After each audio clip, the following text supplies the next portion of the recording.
Nous vous écoutons. Merci. Le commissaire-priseur le plus rapide du monde va essayer de rattraper le retard. Bravo. Comptez sur moi. Tous les progrès de la civilisation ne sont qu'utilisés, l'automobile, elle est vécue. Cette phrase établit la dimension du mythe, mais ce mythe s'est beaucoup dégradé. Et il se survit dans sa forme nostalgique, la collection, et dans sa forme héroïque, la course. Et j'ai la chance d'avoir passé ma vie au centre de ces deux activités. Alors on me demande de vous parler du marché. J'ai presque une remarque préliminaire à faire. Le public mesure de la beauté des choses aussi par la sanction du marché. Quand j'adjuge le baiser de Doisneau 150 000 €, le public dit « Ah, la photo, c'est un art ». Quand j'adjuge la couverture de Tintin en Amérique 1 350 000 €, le public dit « Ah, mais la BD, c'est un art ». Et quand on adjuge l'an passé la voiture de Vadib 4,5 millions, le public se dit l'automobile, c'est pas seulement un art d'application, c'est un art tout court. Alors le marché, je vais vous en dire quelques mots, et plutôt ses particularités. Il obéit évidemment à tous les critères des autres spécialités de l'art, mais il y a quelques spécificités que je vais vous exposer très rapidement. La première, c'est que toutes les activités de création ont un a priori, celui de la beauté. Ce sont des beautés a priori, et c'est vrai pour l'automobile classique, l'époque, l'âge d'or, on allait chez son carrossier, on choisissait les draps à partir du châssis, la carrosserie, etc. C'est donc une beauté a priori, comme tout le reste. La voiture de course, elle, est tout autre, puisque sa beauté est le fruit de l'efficience, c'est-à-dire que c'est son efficacité entre ses appuis, entre sa finesse, qui crée sa beauté, ainsi que les règlements. C'est donc une beauté a posteriori, et les collectionneurs l'entendent bien. Le second point va être son utilisation. On n'utilise pas un tableau, on n'utilise pas une commode, ou si peu, dans les critères d'appréciation. Que les voitures soient électives dans le moment classique ou ailleurs compte énormément. Dans le prix, il y a ce purgatoire, n'est-ce pas? Les plus belles, au bout d'1 an ou 2 ans d'exercice, tombent dans un purgatoire extraordinaire, et puis elles retrouvent une jeunesse 10 ans, 15 ans plus tard, dès l'instant qu'elles sont éligibles pour les grandes épreuves. L'autre point qui me paraît assez singulier, c'est la différence qu'il y a entre la provenance d'un objet et le palmarès d'une automobile. Je dis souvent, pour montrer à quel point cet aspect compte dans la convoitise des collectionneurs, je dis je vends un pédigré, je vends des expositions, je vends une bibliographie, et je donne le tableau. Et bien pour les automobiles, c'est pareil. On comprendra que la voiture qui aura été animée par un pilote mythique, mettons Schumacher, elle aura une valeur plus grande que celle qui n'aurait pas d'histoire à raconter, et même celle qui aurait été animée par Massa. C'est pas du tout la même chose.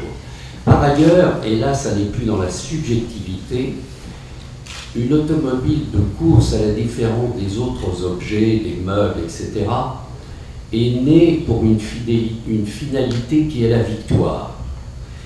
Elle n'a sa plénitude, elle n'atteint sa plénitude d'objets et donc de convoitise par ricochet que si elle est gagnante. Sinon, elle n'aura pas atteint son destin, qui est la victoire. Et donc, les voitures victorieuses suscitent des enchères plus élevées. Maintenant, je vais conclure en parlant du marché proprement dit et de la position de la France sur ce marché. Hélas, je n'ai pas de bonnes nouvelles à vous annoncer. Sur l'ensemble du marché, en 1955, Paris occupait 50% du marché de l'art mondial. Aujourd'hui, il représente un petit 6. Je vous laisse méditer cela, n'est-ce pas? Et le patrimoine s'est beaucoup exporté. Si vous ouvrez un catalogue de vente à New York, vous verrez que tous ces tableaux impressionnistes, cubistes, abstraits sont à New York depuis déjà des générations. Pour deux raisons. La première, le pouvoir d'achat, la monnaie. Moi, j'ai vendu des œuvres impressionnistes alors que le dollar était à 10 francs. Les Américains faisaient leur marché sans se déchirer beaucoup.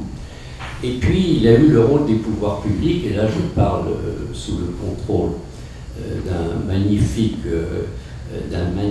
conservateur, directeur du patrimoine, qui est une exception absolue dans son corps, puisqu'il aime l'automobile. C'est un cas absolu, n'est-ce pas? Et non seulement ça, mais il n'est pas effrayé par le marché. Et la situation de notre pays aujourd'hui, c'est que le patrimoine continue évidemment à partir, faute d'encouragement pour les collectionneurs français. Les pouvoirs publics n'ont pas éprouvé dans ce pays d'administration, n'ont pas, comme ailleurs, donné aux collectionneurs un statut. Quand un Américain ou n'importe qui dans le monde prête un tableau, sur le cartouche qui pointe son tableau, il met son nom. Nous sommes le seul pays au monde où le collectionneur écrit collection privée. Les plus audacieux mettent France. Eh bien, c'est pareil pour l'automobile. Je vais vous donner un exemple qui me coûte. Lors de la vente de Rétromobile l'an passé, et c'est du chiffre semblable certainement pour celle de cette année, 22 voitures ont dépassé les 100 000 €.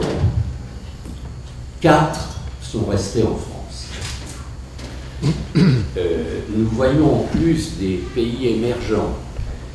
J'avais eu des Russes jusqu'à présent, mais des Russes au téléphone et souvent avec des intermédiaires, etc. Lors de la dernière vente, la vente Lecoq, et je salue Christian Bett, qui non seulement a débuté les ventes aux enchères avec moi, c'était un tout jeune homme, un adolescent, un pubère, en 1973, vous imaginez, on a commencé, et alors c'était l'âge béni pour les experts, c'était 2 lignes, une photo en noir, et on vendait les Bugatti comme ça.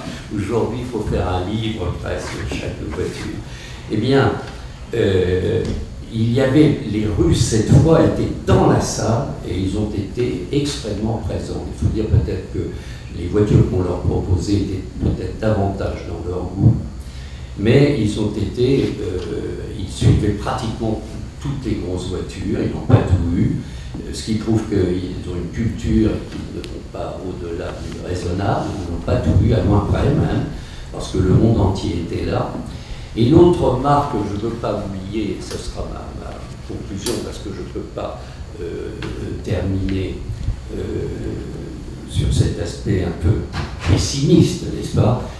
Mais je veux le dire, sans les Schtroumpfs, qu'est-ce qui resterait? Je vous mets au défi, à part Bardino, de me citer aujourd'hui une collection significative française. Il n'y en a pas une. Je vous mets au défi, comme les Sédou jadis, de me citer un nom qui aurait un rôle qui pèserait sur les enchères et sur le marché en France. Aucun. Aucun.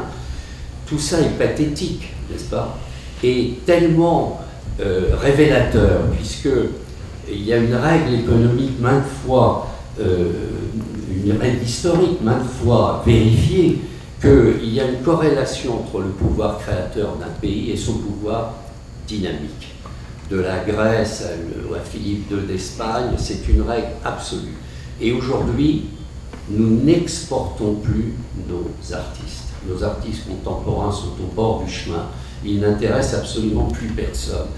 Que nous ayons du mal à vendre nos automobiles ne me surprend pas forcément. Enfin, tout ça, ce sont des appréciations que je vous livre à toute allure. J'avais même perdu la fameuse conclusion qu'il se voulait plus optimiste. Elle est partie, Monsieur le Président. Mais s'il y a des questions plus tard, peut-être qu'elle me reviendra.